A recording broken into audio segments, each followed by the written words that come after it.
Autoline Daily is brought to you by Bridgestone, your journey, our passion, and by Dow Automotive Systems, improving durability and increasing design flexibility with Betamate structural adhesives at dowbetamate.com. Hello and thank you for joining us on Autoline Daily this November 11th, which of course is Veterans Day, and we want to express our appreciation for all you veterans who are out there. Now to the news. As we've been reporting here for over a year, sales of electric cars are nowhere near where the auto industry thought they would be. Now the Obama administration seems to be moving its support away from EVs and to fuel cell cars instead.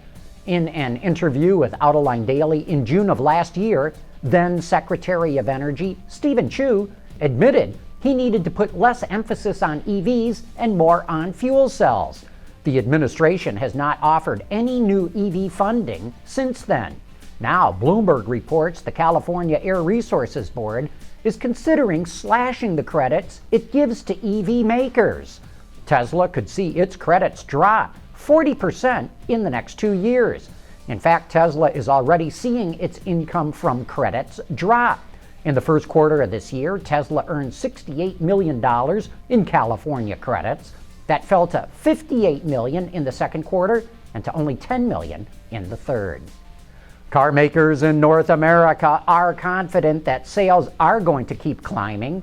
Wards reports that they're increasing their production plans for the fourth quarter by 2.2%. That puts them on pace to build 4.1 million vehicles between October and December. For the year, they're on pace to build 16.5 million vehicles compared to 15.8 million last year. As you know, Microsoft is looking at Ford's Alan Mulally to become CEO of the company. Now, Reuters confirms Ford's Alan Mulally is officially on the short list. Earlier this summer, when the rumors first appeared, I said there was little chance that Alan Mulally would go to Microsoft. But now I've changed my mind. At several recent press conferences, Alan Mulally has ducked the question when asked if he would go to Microsoft. In my experience, CEOs do not duck questions like that. They unequivocally deny that they're going to take a new job at another company. Also, Mulally does not have a formal contract with Ford, so there's nothing that legally binds him to staying at the company. If I'm reading the tea leaves right, look for an announcement early next year. You know, it can take forever to change people's perception of a brand. Cadillac relaunched its brand 14 years ago with its new styling look that it calls Art and Science, and it's made a lot of headway. But Cadillac's new head of global marketing, Uwe Ellinghaus, says it's going to take yet another decade before Cadillac can truly compete with the likes of Mercedes and BMW. He says that the brand has name recognition thanks to its history, but most people do not see Cadillac as relevant.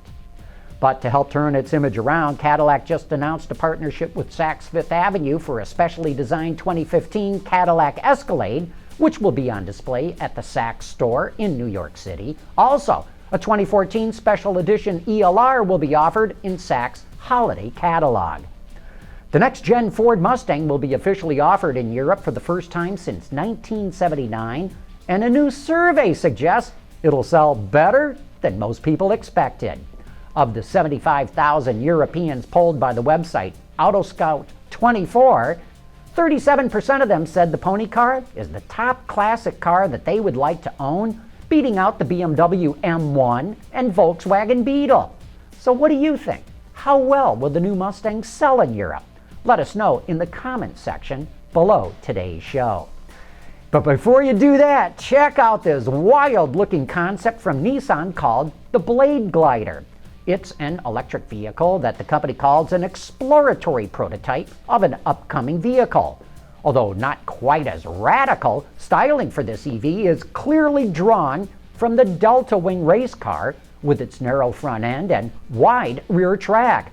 The concept adds in-wheel hub motors for propulsion, gull-wing doors, and seating for 3. The BladeGlider will debut at the Tokyo Motor Show starting later this month. Corvette enthusiasts have dreamed for decades about a mid-engine Corvette. Well, we got bad news for you. And you can hear all the gory details right after this.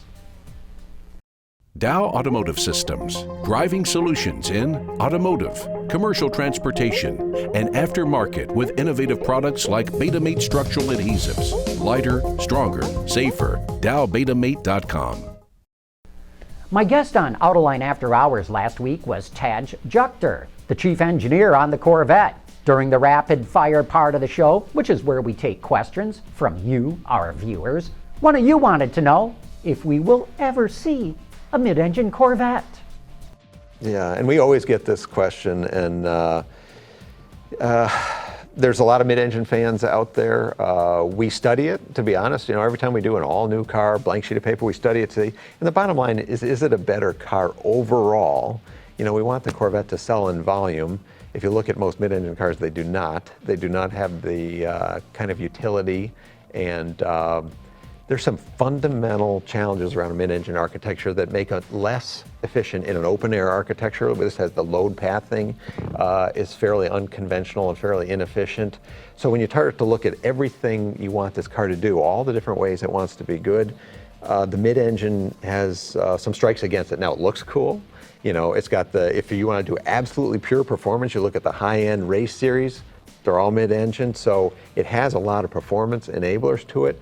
But until that whole package can be a better car than what we're producing now, we won't be going mid-engine.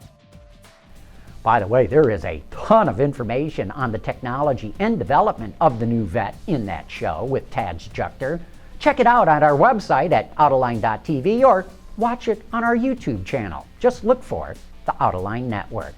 Also, be sure to check out our live coverage of the LA Auto Show on Wednesday, November 20th at 4 p.m. Eastern or 1 p.m. Pacific Time with our signature sponsor, Hyundai.